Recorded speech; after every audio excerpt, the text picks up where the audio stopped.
A new completed school block sits idle while children of Osu Presby cluster of schools cope with congestion and bad learning conditions. Judith Awachitando reports children are unhappy about the situation and are calling on the Municipal Assembly to relocate them urgently. Students trying to get some respite from heat.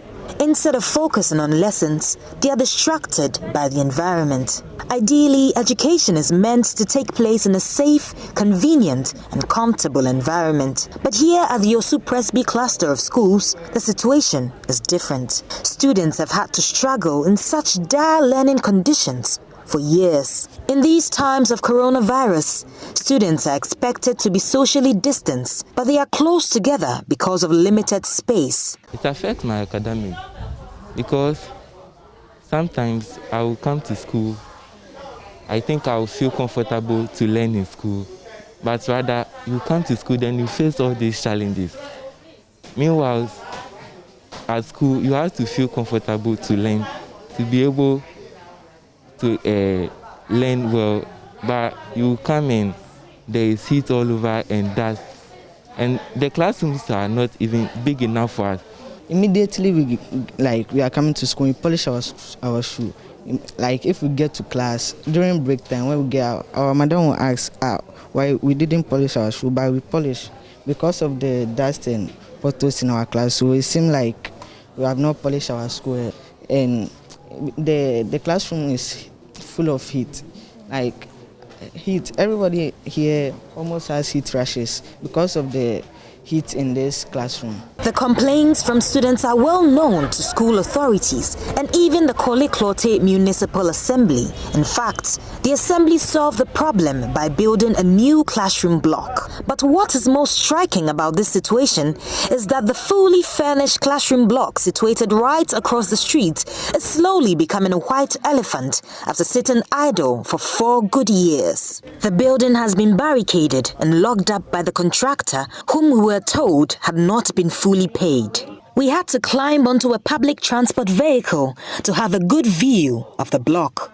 This is the site which was previously occupied by the Osu 3-day school, but due to its dilapidated nature, it was demolished and a new classroom block was built. Sadly, this classroom block has been lying dormant for the past 4 years. Teachers and students were moved across the street to a temporary block, which is no different from their previous dilapidated structure. And for 4 good years, these students have had to battle with heat, congestion, and lack of a proper place of convenience. The abandoned school has now been taken over by weeds. The youth of the Korle-Klottey municipality are gradually losing faith in the hope that something can be done to help their children. They are calling on government for help. For the past 1 year, we've been pushing. When we were about to start, when we were at the middle of negotiation with the MCE, there was this lockdown. So he assured us that come the reopening, he's going to get them to open it. But it's been 6 to 7 weeks into the new term, and we've not seen anything that shows that they're going to open it. I work here. I'm a driver. And this building has been here. I think they completed it around 2017, almost getting to 4 years. And our children and then all the students have been moved to the other side. Over there, there is heat, and then even the environment is not that good for them. And we don't know exactly what is going on, and the reason why they've not come back to their premises as it has been completed. So we are pleading to the government or whoever is in charge of this building to come and then finish it. Situated on the same compound as the schools is the Municipal Education Directorate. It has been a year now since the directorate was set up, but they are working under terrible conditions. Mrs. Joyce Osai is director of the office. Yes, we are not in a proper office, as you mentioned. It's the duty of assembly to help us.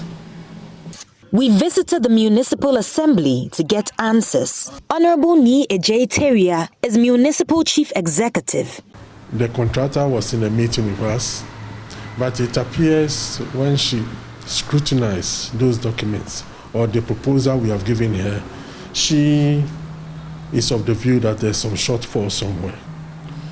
So she did not go ahead with the arrangement. But now, because there were issues that we need to understand and see, that to come to the same level. Because once you reconcile things, it will come to the same level at the end of the day. And if everything goes well, I won't be surprised that next week we may have the keys to the place and we can start cleaning up for the children to go.